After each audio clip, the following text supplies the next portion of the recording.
तो ये क्या कहलाएगा? न्यूक्लियोसाइड। यानी न्यूक्लियोटाइड से फॉस्फेट साइड हो गया तो क्या कहलाएगा? न्यूक्लियोसाइड, है ना। ऐसा इसलिए नहीं कहते, नाम दिया है इसको, मैं आपको बताने के लिए बोल रहा हूँ कि न्यूक्लियोटाइड से फॉस्फेट हो गया साइड तो क्या कहलाएगा? न्यूक्लियोसाइड। इसका मतलब हम ऐसे भी बोल सकते हैं, इसका मतलब हम ऐसे भी बोल सकते हैं कि न्यूक्लियोसाइड प्लस फॉस्फेट फिर से क्या कहलाएगा? न्यूक्लियोटाइड। अरे नहीं हुआ क्या? देखो, sugar plus base plus phosphate क्या कहलाया? न्यूक्लियोटाइड। हुआ ना। फॉस्फेट अलग हो गया, सिर्फ शुगर और बेस रह गया तो क्या कहेंगे? न्यूक्लियोसाइड। लेकिन न्यूक्लियोसाइड में अगर फिर फॉस्फेट आ गया तो क्या हो गया? न्यूक्लियोटाइड। अगर सुबह का भूला शाम को घर आ जाए तो उसे भूला कहते हैं क्या? नहीं कहते। अगर तीनों घर में एक साथ रह रहे हैं तो न्यूक्लियोटाइड कहला रहा है। फॉस्फेट जुदा हो गया, बिछड़ गया, चला गया घर छोड़कर, क्या कहला रहा है? न्यूक्लियोसाइड। तो न्यूक्लियोसाइड में फिर फॉस्फेट आ गया रहने तो वही कहलाएगा ना, न्यूक्लियोटाइड।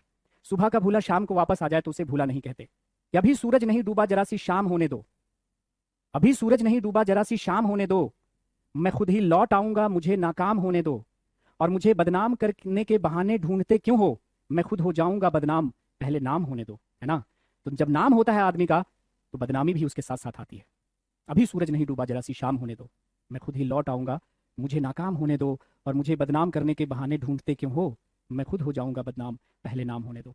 तो अगर कोई आपसे ये सवाल पूछता है, देखो इसको पढ़ लिया आप, सवाल पूछ लिया कि न्यूक्लियोटाइड होता है, जैसे सवाल पूछा आपसे कि न्यूक्लियोटाइड क्या होता है, ऑप्शन देगा sugar plus base plus phosphate, दूसरा देगा न्यूक्लियोसाइड प्लस फॉस्फेट, और तीसरा ऑप्शन देगा both. And suppose in fourth option we have none, then tell me which one should be the right option. इसमें सही उत्तर की पहचान करें।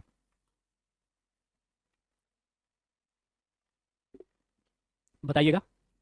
न्यूक्लियोटाइड्स होते हैं, nucleotides are sugar base phosphate, nucleoside plus phosphate, उपर्युक्त दोनों कोई नहीं। सो आपका उत्तर अब तक आना चाहिए था कि बोथ होगा।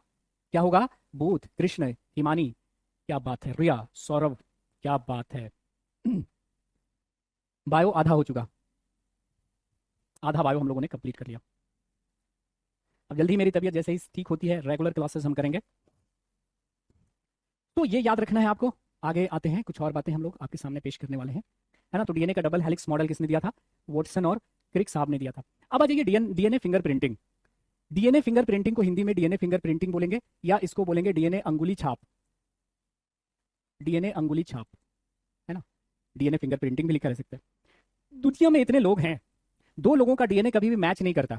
इवन जो आइडेंटिकल ट्विंस होते हैं, समान जुड़वा बच्चे जो होते हैं, उनके डीएनए आपस में मैच नहीं करते। समान जुड़वा बच्चे यानी आइडेंटिकल ट्विंस वो होते हैं जो एक ही जायगोट से बाइफरकेट होकर बनते हैं। एक युग्मनज विभाजित होकर दो बच्चा बन जाता है। उसकी शक्ल सूरत एक जैसी होती है, आदतें एक जैसी होती हैं, पसंद एक जैसी होती है, लेकिन उनका भी डीएनए आपस में सेम नहीं हो सकता। तो दो डिफरेंट पर्सन का डीएनए तो कभी भी सेम हो ही नहीं सकता। जिस तरह से दो लोगों की फिंगरप्रिंट कभी मैच नहीं करती, उसी तरह से दो लोगों का डीएनए आपस में कभी भी मैच नहीं कर सकता। और इसी का फायदा उठाते हुए डॉक्टर एलेक जेफरी थे, उन्होंने एक तकनीक विकसित की, उसका नाम रखा क्या? DNA finger printing. तो डीएनए फिंगर प्रिंटिंग की खोज करने वाले थे प्रोफेसर एलेक जेफरीज। बस इतना आपको याद रखना है, DNA finger printing was discovered by Alec Jeffreys, है ना। तो प्रोफेसर एलेक जेफरीज ने डीएनए फिंगर प्रिंटिंग का क्या किया था? आविष्कार किया था। और किस आधार पर? कि दो लोगों का डीएनए कभी भी आपस में मैच नहीं कर सकता, जिस तरह से दो लोगों का डीएनए फिंगरप्रिंटिंग मैच नहीं कर सकता।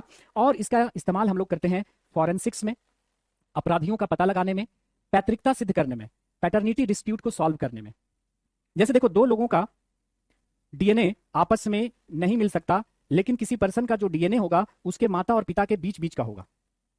जैसे सपोज करो कि आप कोई कांड करके भाग गए और किसी महिला ने आप पे कह दिया कि ये इसका बच्चा है, और आप मानने को तैयार नहीं, आप कह रहे कि नहीं हम तो बहुत शरीफ आदमी हैं, ये हमारा बच्चा हो ही नहीं सकता, ये सरासर सरासर इल्जाम लगाया जा रहा है हमारे ऊपर, है ना। इस तरह के जब केसेस आते थे अदालतों में तो काफी मुश्किल होता था।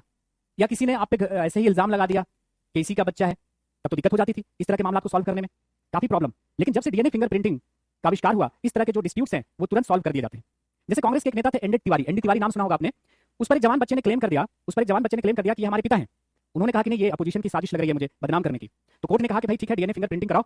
डीएनए फिंगरप्रिंटिंग कराने से पता चल गया कि नहीं, उन्हीं की वो संतान थी, है ना, उन्हीं की क्या थी? संतान थी। तो जैसे मान लिया कि किसी ने आप पे कोई इल्जाम लगा दिया, चलो हम मान लेते हैं कि आप बहुत मतलब पवित्र इंसान हैं, और किसी ने आप पे इल्जाम लगा दिया। क्या लगा दिया? इल्जाम लगा दिया। किसी ने आपके ऊपर इल्जाम लगा दिया कि ये बच्चा इसका है।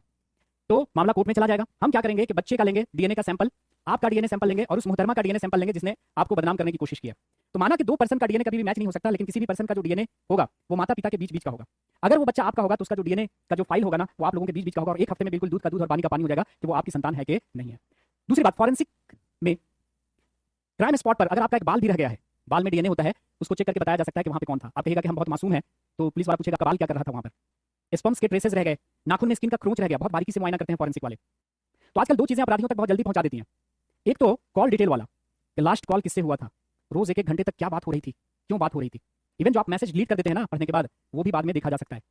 ठीक है, तो एक एक कॉल डिटेल वाला और एक फॉरेंसिक वाला दोनों मिलकर अपराधियों तक बहुत जल्दी पहुंचा देता है। तो एक फॉरेंसिक में मतलब अपराधियों का पता लगाने के लिए, दूसरा लावारिश लाशों की पहचान करने के लिए। लाश बहुत दिन का हो गया, फेस आइडेंटिफाई नहीं हो रहा है, तो मदर का लिया जाएगा, फादर का लिया जाएगा और उस लाश का डीएनए सैंपल लिया जाएगा, उससे पता चल जाएगा कि किसकी लाश है। तो लावारिश लाशों की पहचान करने के लिए, पैतृकता प्रूफ करने के लिए, पैतृकता सिद्ध करने के लिए कि ये संतान किसकी है, पहले मतलब ऐसे रह जाता था, लेकिन अब डीएनए फिंगरप्रिंटिंग आने के बाद आप भाग नहीं सकते, है ना। और आप कितने मतलब पवित्र है ना, वो तुरंत पता चल जाता है कोर्ट में।